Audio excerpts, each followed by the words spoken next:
In the first game we played against them, the one we won, we had like 3 or 4% on the fan vote.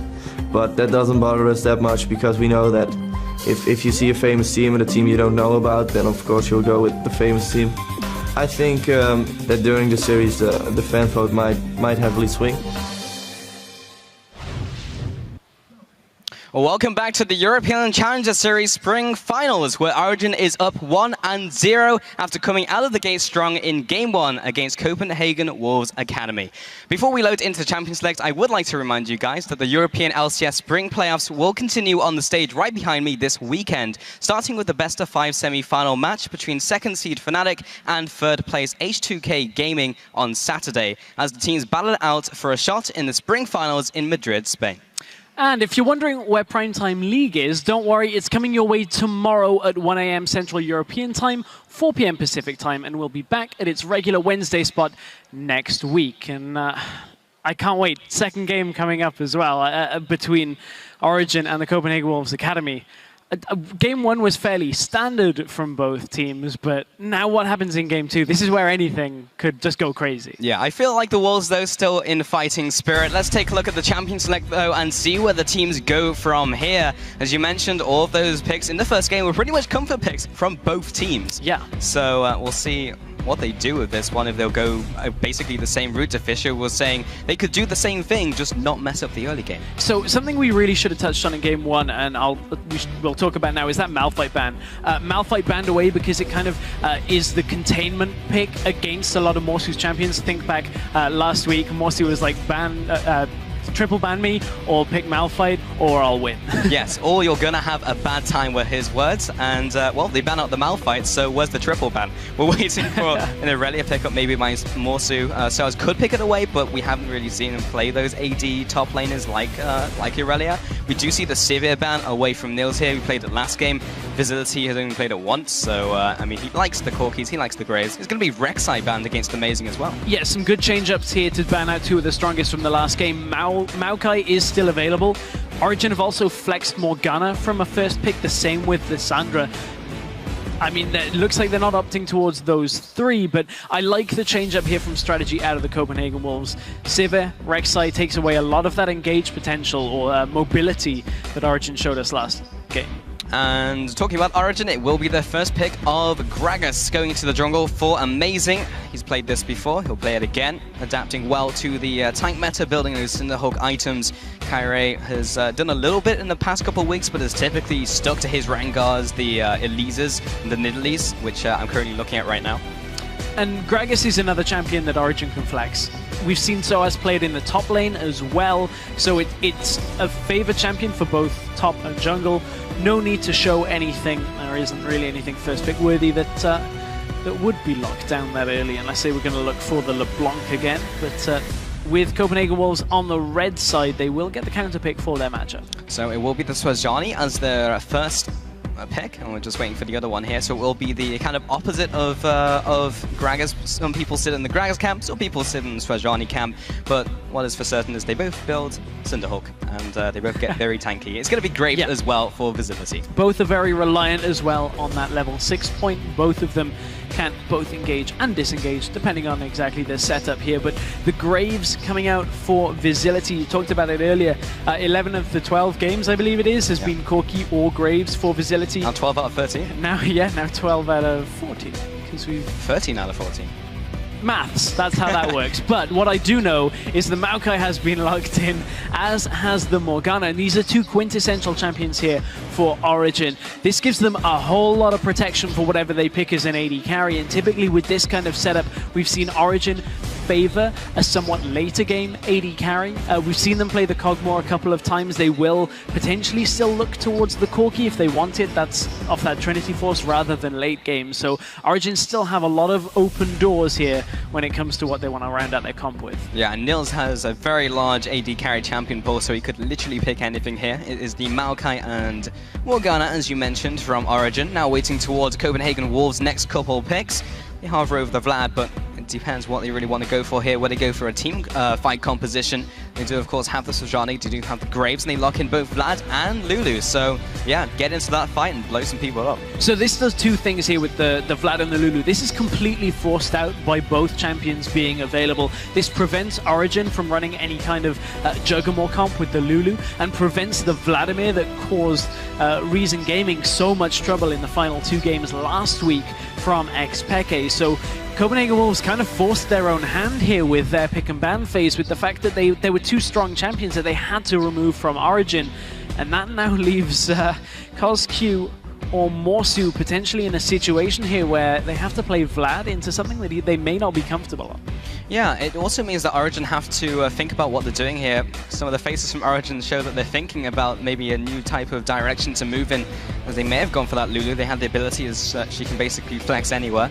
And Vladimir as well means that Peke can't just be like, I'm playing Vladimir this game, I'm going to kill their entire team. But they still go down the same route. They pick up the Cogmore here, and they do the same thing as last time they ran the Juggernaut, is they just like, okay, we're going to get Juggernaut up until xPeke, where I'm just going to pick whatever I want. Last time it was Twisted Fate, this time it's LeBlanc. Yeah, this composition is the one that they lost with against the Copenhagen Wolves Academy. It's a very similar setup here, just with a Twisted Fate rather than the LeBlanc, as you said, and that is a very fast lock-in that shows us it is Cassiopeia in that middle lane, and that leaves Morsu on Vladimir in the top lane. This is old school Vladimir, you have to think, which is going to be the Vlad, which as it's on Morsu is going to split push. Still a fair amount of team fight potential here out of Copenhagen Wolves Academy, but again, it's another champion that Morsu can just sit off in a side lane if he really, really wants to. Yeah, very cool. I mean, Sheepy was talking about wanting to see a Cassiopeia. We're going to see it in this game, and he may be following the same mantra as Power of Evil in that mid lane, as he has picked up the exhaust. So we talked about how amazing that was. You even did a teleprompter segment on how amazing that exhaust did for Power of Evil.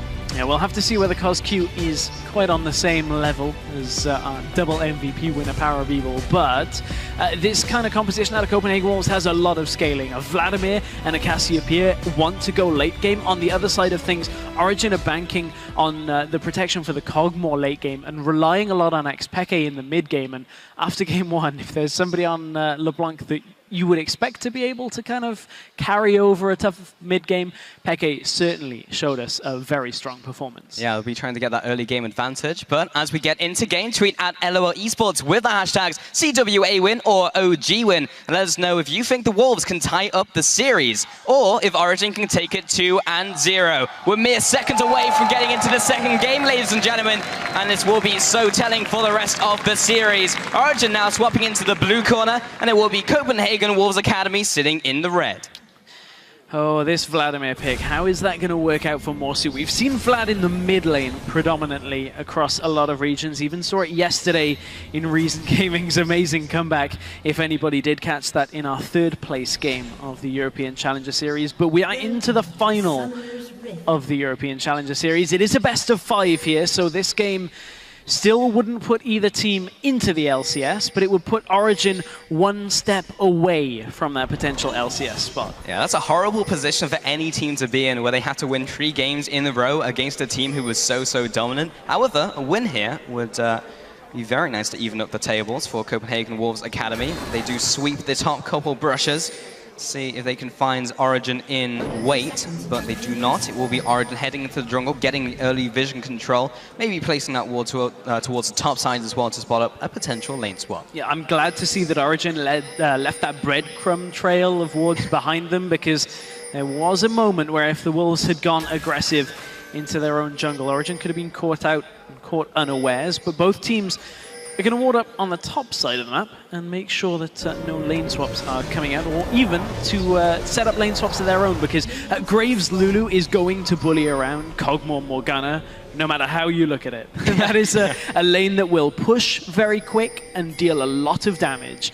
And I do not think that Origin wants standard setup here in this game at all, which is why there have been so many wards early on.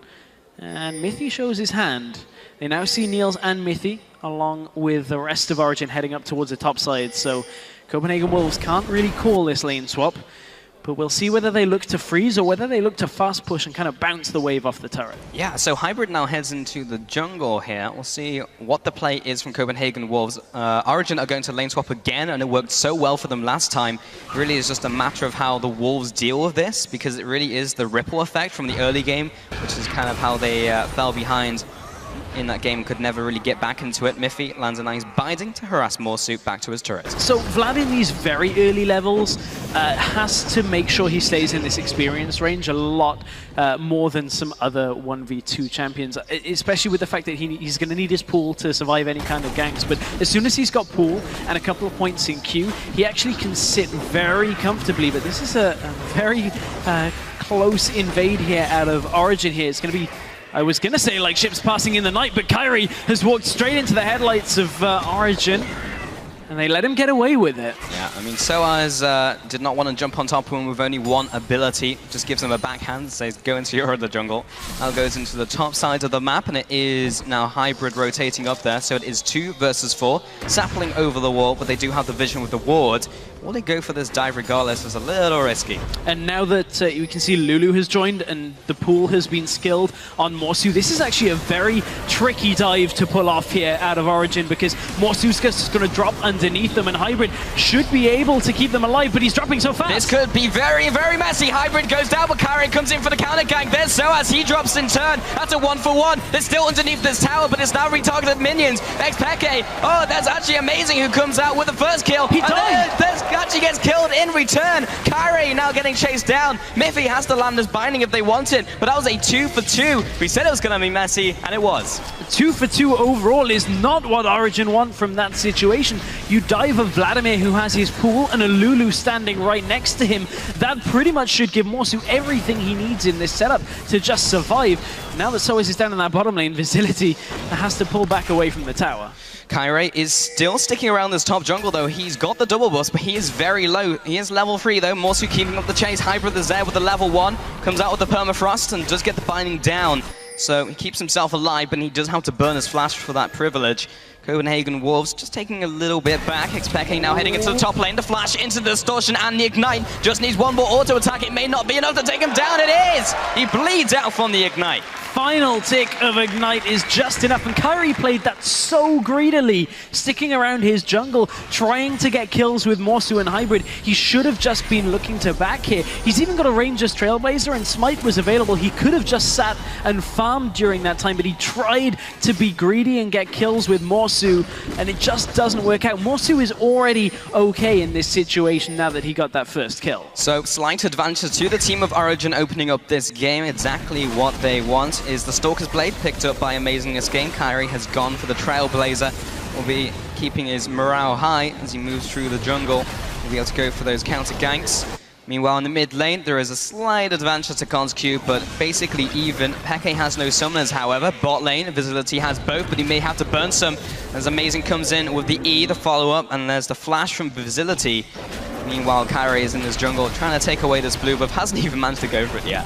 Well-worked gank in the bottom lane out of Amazing. Knew that max range body slam would be enough to kind of press Visility against the wall and force a flash out of him, but Visility is a little bit behind in CS, and now consider that Visility has been in a 1 versus 1 situation, and on the top side you had that very odd dive out of Origin that kind of held up Niels from farming. Visility needs to get himself into this game, and now he's maybe caught out. Kyrie is here for the counter gank. Amazing, once again, tries to get in range, doesn't have the flash though. Kyrie's there for the counter gank, follows up with the Arctic Assault, Soaz drops low, but so does Visility. Amazing just needs to keep auto-attacking away. We'll be able to take him out, Soaz drops low. Kyrie should be able to reclaim a kill hit, surely. Yes, he does, but will he get taken out by Amazing? He is currently out of mana, but does have that red buff. He turns around for a CS, but I'm not sure if it's worth it. Turns around, does hit him with the dog binding. Miffy from over the wall takes him out. Great dog binding out of Miffy,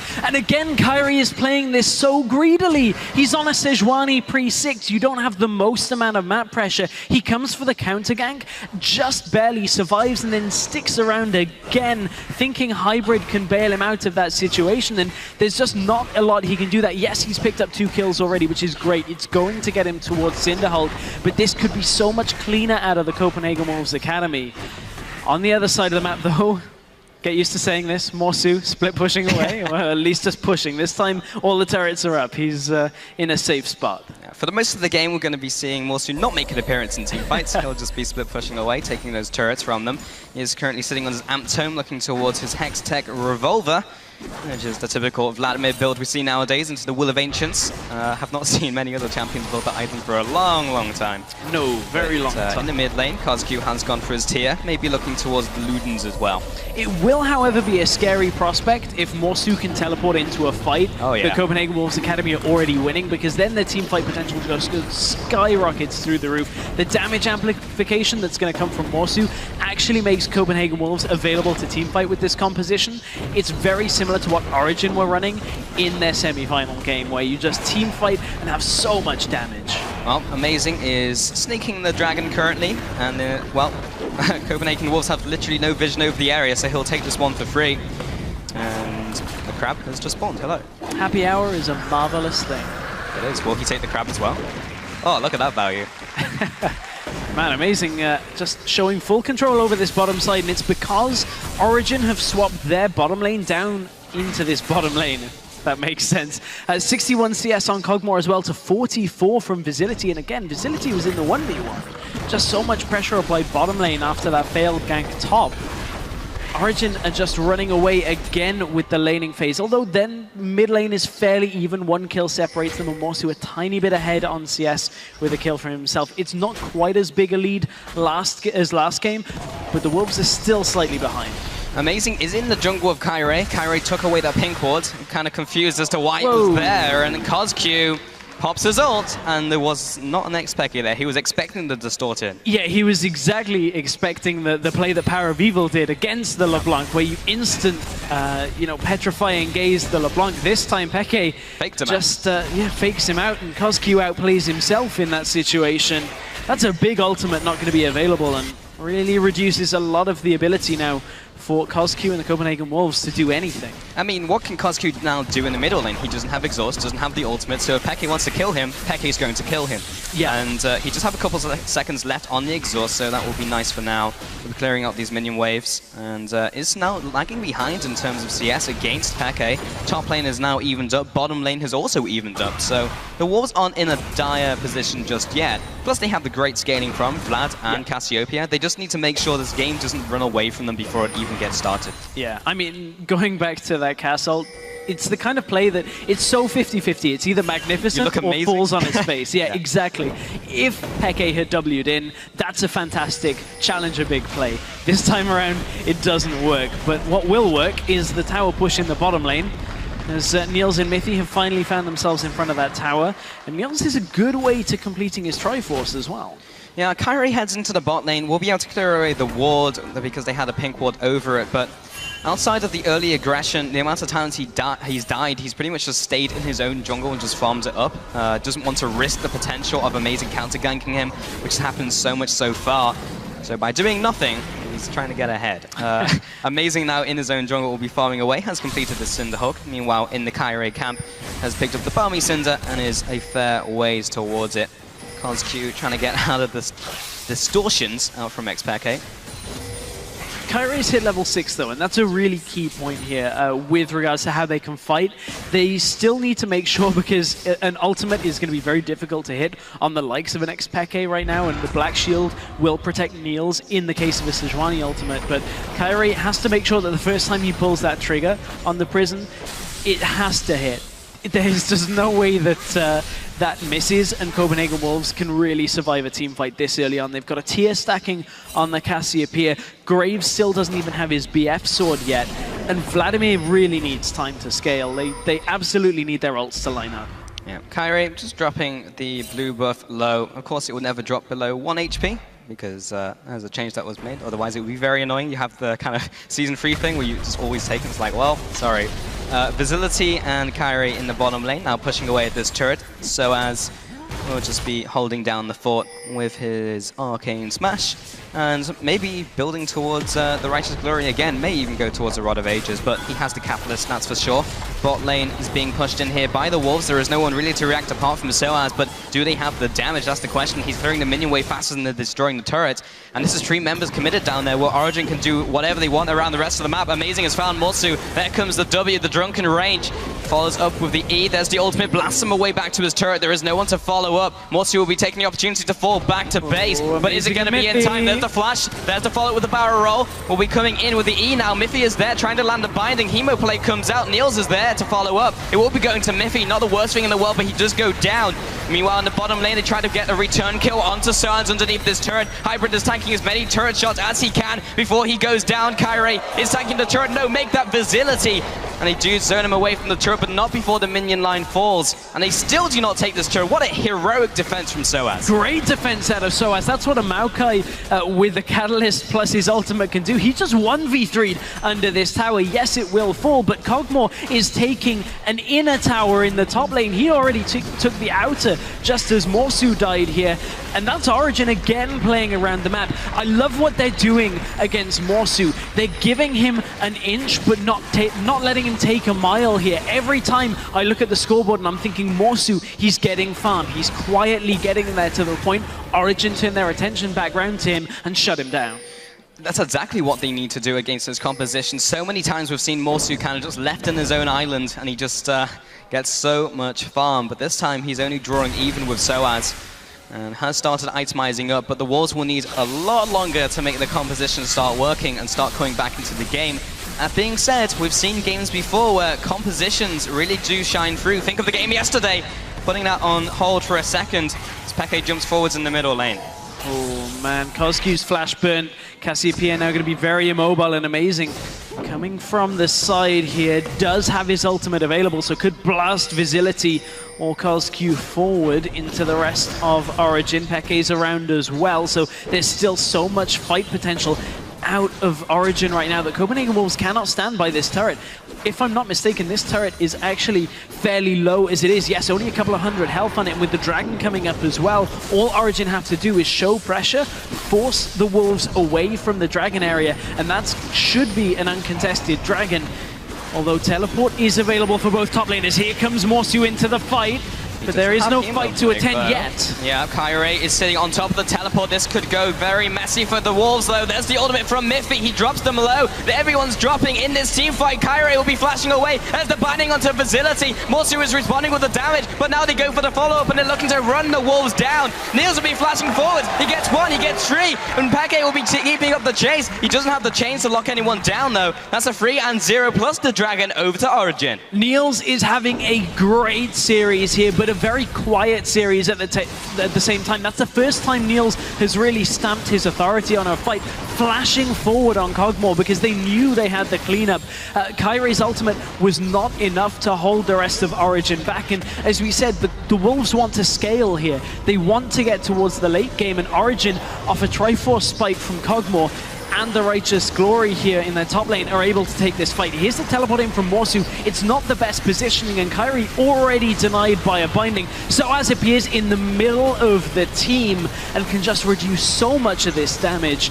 And honestly, from this point, the Wolves are bunched up so much that Niels, all he's got to do is kite back away from Morsu with the heal, turn his attention back around, and pop the Vladimir and get a couple more kills now after the flash. Yeah, I really just want to highlight the fantastic ultimate in from Amazing. Meanwhile, we do have a scuffle here in the top river. They will be following on to Kyrie as well. The ball has been caught, and Niels will find another meal in the form of Kyrie. That's another kill, 5-0-2 in this game. It's almost impossible now for the Copenhagen Wolves to take this game to the late game. 5-0-2 on Kog'Maw is going to have far more damage than Cass or Vlad. Origin winning the fan vote 81% to 19. Who can blame anyone for voting towards Origin, especially after the performance in the first game? There's the collateral damage. We'll be clearing away the back minion line, but that is delaying the inevitable in this one stress. They will just keep up the pressure.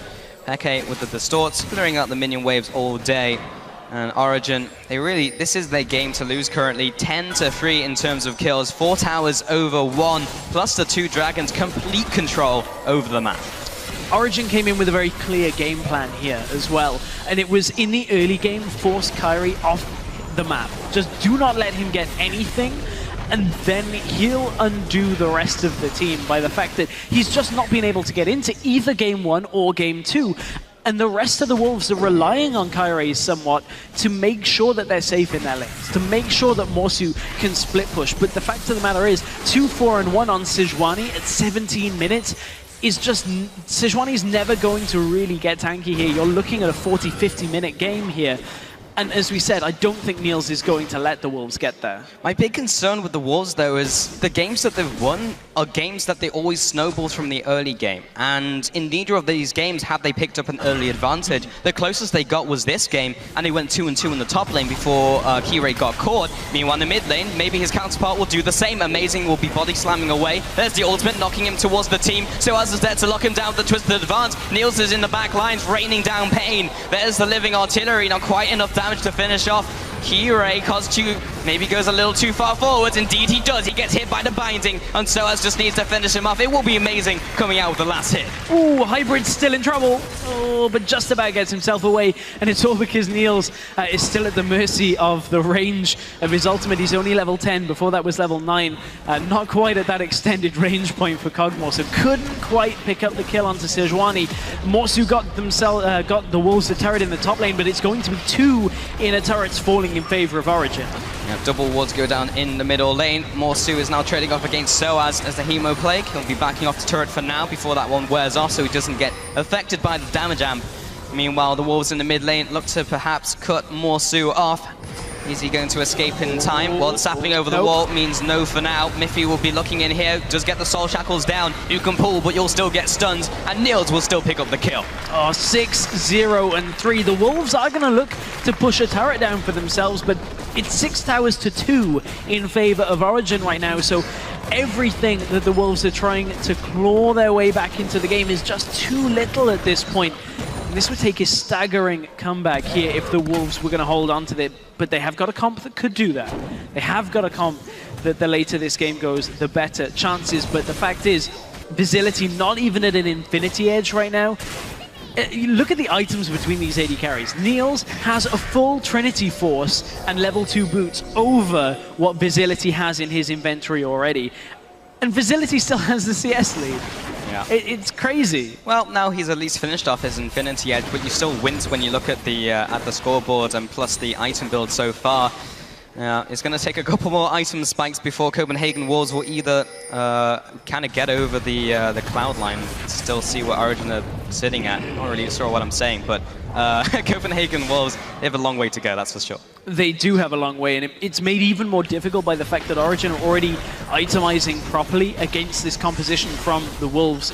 You can see Miffy has been very versatile these last 2 games. Righteous Glory in Game 1, now the Aegis of the Legion in Game number 2. So that extra magic resist against this 2 AP threat comp in the late game, plus the extra shielding is just going to help Origin in these fights. And Copenhagen Wolves need to find damage from somewhere. They just don't have it right now. Yeah, they have nothing in their back pocket. No pocket sand to throw at their opponents. Origin in the mid lane here. Will they be able to get a pick? Well, they can pretty much do anything. They can teamfight, they can get a pick, they can out-rotate. The world is their oyster, or at least the Rift is. Do have Wolves heading in from the left-hand side, but they do get bound, that being from COS2, that will stop their assault temporarily.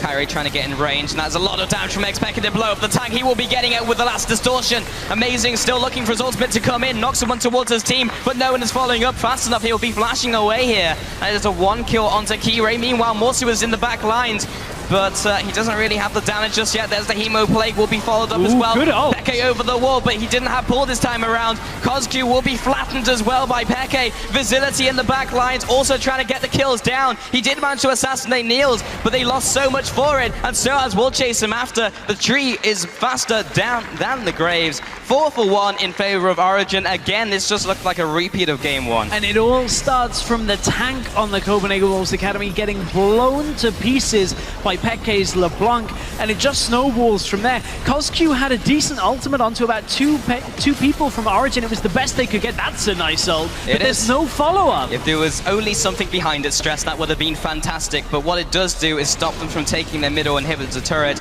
But Origin always has something to go for, and this time it's going to be the Dragon. And this will be their third dragon of the game. The Wolves haven't been able to even take one dragon and, against or with a scaling composition. If you let your opponents take multiple dragons, it's such a difficult route to come back through, because when you scale, you want the 5 dragon buff to help you through it. But look at the start of this. Kairi even goes aggressive on Peke to start this off. The Wolves are just not in the position to take a fight like this. Morsu from the side just gets soloed down to half health by Soaz at this point. Morsu forced to use his own skills, which chunked him. There's the ult. It caught Niels, but it's only Visility that can carry through, and actually did get the kill with Morsu. So Niels was out of this fight, and it still went in favor of Origin. The problem is they can land all these big AoE ultimates, the big damage, but it means that you still have to follow up and try and kill them, and Visility had to do just that by being at the back line between a tank line and his own team. So he had to be the front line there and ultimately die for it if they wanted to finish off any kills. And now they go for round 2. Hybrid is the one who's under the crosshairs of xPeke. sc2 does have his ultimate here, so this is a little risky from Origin if they do get comboed down, but it's actually the Snake who's going to get comboed first. The middle turret is still being harassed down. They're going to try and tank it up with Soaz. He is ridiculously tanky, doesn't even really get scratched by that laser. Copenhagen Wolves do have to head back to base, and Origin, they just pressure down the inhib with sheer brute force. I wonder whether we'll see the same play from them again as last game, where they just were decisive, recalled, and just went for Baron, because that's what we said they struggled with in their semi-final games, was making those decisive calls. This is a very different Origin than we saw against Reason Gaming. Oh yeah, it is.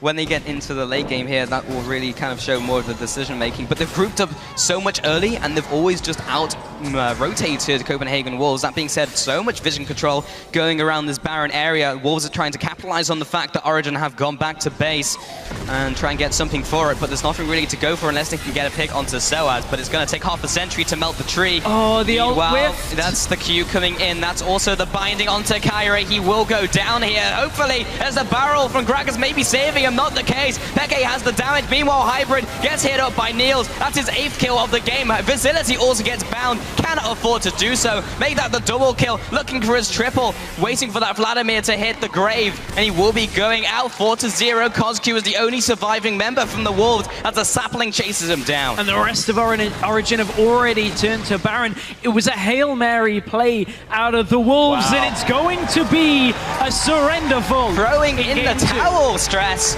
Copenhagen Wolves, they just do not feel confident in this one and just look towards the next game. Wow. I mean, it felt like a desperate play, and it was a desperate play out of the Copenhagen Wolves Academy team. Just, they felt like they were so far behind with a comp that needed to be ahead, or at least even at that point in the game. Origin still looking spectacular. You know, sometimes it is just best to cut your losses and not just sit in the game that you're going to lose anyway and decrease your team mentality. It may have been the right call there just to cut it and just look towards the next game and see if they can win these next 3 games in a row. But it's a big ask against Origin. It's a massive ask against Origin. We went through this in the pre-game, where it's players that have been to Worlds, players that have won the European LCS multiple times, and now you're 1 game away from being out of the contention for the automatic spot for the LCS. I mean, the Copenhagen Wolves Academy have to do something right now. They have to bring one of their strange, quirky picks out if they want to beat Origin, because Standard just isn't cutting it. Yeah, I mean, no one can really doubt the player pedigrees from Origin. As you mentioned, world-class players coming to the stage here in the LCS studio, but Lowland Lions, or rather Copenhagen Wolves Academy, now that's been drilled into my head over the last 6 weeks, so I can't get it out just yet. But yeah, they have a long way to go. We've said it multiple times, but I'm going to say it again because it still remains to be true. And you mentioned about maybe some quirky picks, but again, we were talking about this during the break. The way I feel about their picks is they're not stuff that have been innovated into the meta. They're stuff that they like to play and will try and fit it in where it works, rather than seeing what works that's up to date. Yeah, that's very true, but I think the picks and bans has gone very much so in Origin's favor. They've been getting the Maokai every game. They've got the LeBlanc this game as well. I feel like those are 2 picks that really Copenhagen Wolves have to look to ban away, especially the Maokai. Soaz is doing so much work this series on that Maokai top. Yeah, at least something needs to give. The LeBlanc has been a major pain point for them. I mean, blowing up the tank before a fight even starts, that should never happen. A LeBlanc should never be in a position where she kills your front line by herself. And yeah, I mean, they just need to make some serious reiterations as we head into this one, but then that leaves other gaps open in their game plan. It means they're not banning out other picks that they may want to use. And specifically in this champion select, they were picking away picks from Origin, so maybe not even playing to their same style, but they've tried everything. They've tried doing that, they've tried going with their comfort picks, and neither worked. So one of my issues here is they've been banning Malphite. The Wolves have been banning Malphite, and just nothing really has been going towards Malphite for Origin, so I think that's the ban they have to drop. Well, now one game closer to the LCS. Let's send it over to the analyst desk for a look into Origin's second win. We are already in the LCS, actually, all of us, but no, never mind. Anyway, it's gone from bad to worse for Copenhagen Wolves Academy. Yet, in picks and bans, as said, so comfort picks in game 1, and this one trying to take a couple of things away from Origin. At least they're trying some different things. They are trying some different things, and something that I want to highlight here for Copenhagen Wolves Academy. Game 1, there was nothing wrong with the team comp. We were discussing quite heavily after the previous analyst desk block. It wasn't the team comp that cost them. In this particular matchup, again, you had two teams that had great scaling, that could do very good things. Vladimir, Cassio, very strong. Sejuani plus Graves, you've got good engage, you've got good damage. The problem for Copenhagen Wolves Academy is the decision-making. Consistently, we're seeing these guys make mechanical mistakes on their respective champions, and they're making strategic mistakes when it comes to where each individual component is going and what the team is doing as a unit. I actually really like their team composition, and I felt if Copenhagen Wolves did not give up too much ground within 10, 15 minutes, they could do well. The problem is they're not doing that. They're giving up too much. They're letting Origin run over them. And this is not the same Copenhagen Wolves Academy that we've been watching throughout the entirety of the round robin. The weird thing is they pick these comps which are really weak in lane swaps, and they also don't know how to play the lane swaps in the same, same situation. So when you have a weak lane swap comp and a weak lane swap, Origin is just going to swap on you every single time and win the early game from it. Vladimir is not good in a swap. Aurelia is not good in a swap. And that's why, so when they banned Malphite in game 1, it was to pick Aurelia because Malphite destroys her in the lane, or beats her in the lane. This situation, they took Vladimir, then don't ban the Malphite. I mean, that doesn't make any sense. Then you ban the Maokai instead. But you pick these comps here, which are super hard for you to play. And Kiri, again, sadly, does not know where to be on the map in the early game. Yeah. And I was expecting more from Kire. He had all the tools in his inventory to actually turn this game around. Like the Sejuani with the Vladimir and the Graves. You have insane burst potential against something like a LeBlanc and a Kog'Maw, which is, especially the Kog'Maw, is like kind of immobile. And you can get this combo off. And surrendering early, I think they just take their time right now and rethinking because they have the tools. And I think this is just something I would really Just very quick on the Kyrie points. We were looking at the stats of the two performances. 0-7-1 in game 1 in Italy. 2-6-1 now in this game, Sejuani. 13 deaths across the two games. I mean, our stats guy's quoting it as poop. And the decision-making is poop. And it is one of the big problems. Yeah. Every single engage, especially in the early game, especially in a lane swap, Kyrie has to wake up. Yeah, and to me, it's well, especially what we've said before, they're playing without pressure. It is getting to them, and the only one you can see it blatantly is, of course, is Karev, because if he's not going to get ahead, even with the lane swaps messing up, you see that he is not going where he wants to go because he just can't decide and can't figure it out. Exactly. It's just lack of experience, honestly, playing lane swaps, also now on the big stage where you got to make these decisions all the time. And of course, now we're talking so much about Copenhagen Wolves Academy, them not doing what they're supposed to, or maybe picking some comps that are very hard for them to play. Origin is also playing this so well. I mean, they're making all the right calls in the swaps. The team fighting, how they spread out, to avoid the Sejuani ulti, to avoid the Vladimir ulti. They do it so well, and Nilsson, like this hyper carry, is just cleaning house left and right. So obviously Origin is playing this fantastic. And that's also why they're winning so easily. They sure are. Let's take a look at one of the replays from that game that Origin wins very, very, very convincingly over at Dragon. Yeah, you can see here that Copenhagen Wolves Academy is trying to engage, and they are all bundled up together, and I think nobody really knows when the engage is coming from Kire. He still has ultimate here, and they are going on the tank, going into the choke, and Niels is just free to auto-attack the entire time. The Morgana binding hits, and now we see the ultimate on Source alone.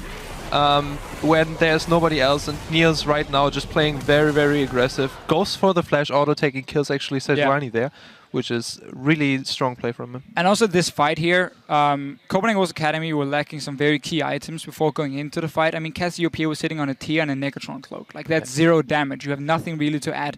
So unless you pull off that Sejuani ulti into a Vladimir ulti and you take down a carry, you're not going to win the fight. And again, you saw how Origin is spread out multiple sides here. Source does teleport in fairly late, but it doesn't matter because the whole fight is already won at that point. And it just became so hard for Copenhagen Wolves Academy to do anything once they fell really far behind. Yeah, I felt there was a lot of pressure going into this contest for the Drake, especially they had Xpeke behind them and they didn't really know when to engage and how to engage, and Origin was like way more comfortable with the situation. Xpeke jumps in from behind, puts them together in a ball, and Kirei looks for the ultimate but doesn't find any kind of group players up, and they spread out. They just go back because they are looking for this ultimate, and in the end it hits the Maokai. That's not really what you want. Yeah, so Copenhagen Wolves Academy, they're down 0-2, and from game 1 to game 2, we said, okay, maybe if they change a couple things up. Now you still say the tools are there, but I dare say that even with all the tools there, it's going to be incredibly hard and maybe even a bit too early for them to make this much of a jump, because playing versus Origen, it is just a huge, huge thing to do. It is, and I think for Copenhagen Wolves Academy, they now have to go off the wall. They now have to go completely off guard, because, or off meta, because if they play anything related to standard, anything that Origin have seen before in the past, Origin's got more experience, probably better players and better decision making. So they need to get surprised. They need to get a Shaco in their face. They need to get a Karthus. They need to get something that can scare them. I'm just so afraid because when it comes to top lane picks where they do have some of their different ones like Fiora, none of them do well in that lane swap. So Origin's going to do exactly the same every game. They're just going to swap away from them and just get the big lead early on, and there's no answer. Follow them around the map. I mean, they kind of, this game, they saw them go top lane. They would have been a little bit late, but I would have still sent my Graves Lulu top, even though I would have been maybe 2 or 3 minions late, and taking that 2-on-2 lane just to get Vladimir in the one-on-one against Maokai. Yeah, and I think Origin is driving off the lane swaps really good. Like, they have this Irelia that needs to be equally strong to go for like the trade-off or for the kill, which is like a fighter champion. You want to fight with this champion on the lane at some point and all in the enemy, and Origin is just denying that really well. And we saw the one time that the Fiora was working really well against Gamers 2. That was just a lane swap working out really well for Lowland Lions, and formerly Lowland Lions. And I think right now it's just still in my head. And I think that against Origin, it's incredibly hard to get a advantageous lane swap for yourself going. Yep, it is, but they're going to have to try as they look towards Game 3. We're going to hear from you guys at home as you've been sending in your answers to our social media question. Who is your Challenger Series MVP and why? And you sure had a lot to say, as you always do, and we love that, of course. Our first tweet is from @TomDLR. My EUCS MVP is Morsu. Great carry top laner. His off-meta picks are crucial for Copenhagen Wolves Academy. I would love to see him in the LCS versus a player like Oruwamne. Oh, I agree. I would love to see him also in the LCS. I think he has a very nice style, great mechanics, and yeah, he's not afraid to play these different champions. A bit like also like Visichachi from the Unicorns. Yeah. Looking at this series, obviously he's not been able to do anything because again, he gets no help. He gets on these champions, he gets in a lane swap, and he's kind of just left on his own. Feels like Dyrus.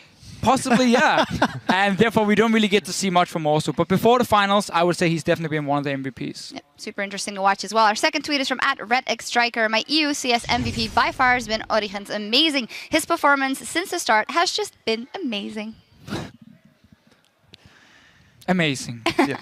Great. It never gets old. For amazing, I think the problem that we have to address is how do we lose him on the analyst desk? At this point in time, it's looking very serious that Origin is going to qualify. And I like the fact he's playing carries. I like the fact he's playing aggressive and he's in everybody's faces. It's something he's done all split long. And I think that style can do well on our big stage. We still got Cyanide, so we're fine for now. We are fine. We have a lot of very interesting people to talk to. Oh, sorry, and you as well. Yeah. Thank you. No, but I'm really happy we have Cyanide as well here. I like the guy. Yeah, we all like the guy. Our last tweet is from @FungusorV. To leave a top-tier team and start over clean takes guts. Expect it for MVP. Sheepy, you were kind of in the same boat. Not that you were as good of a mid laner as Expect maybe, but you also took the reins of your own team, and it does take a lot. Yeah, I think that what he's doing here is really remarkable. Bringing your own team in here, doing so many decisions, apart from being this amazing mid laner that we see, especially today again, I think that is just MVP worthy as well by itself. And I think just Xpeke doing a lot for the team, understanding everybody, and I think that's just something that I personally really like to see in the LCS like this. Not everyone who tries it has the same amount of success. We always appreciate you guys and girls writing in. And remember, you can always add to the discussion by tweeting at LL Esports with the hashtag EUCS. Now we need to take a quick break, but when we return, it is do or die for Copenhagen Wolves Academy with Origin a win away from the LCS.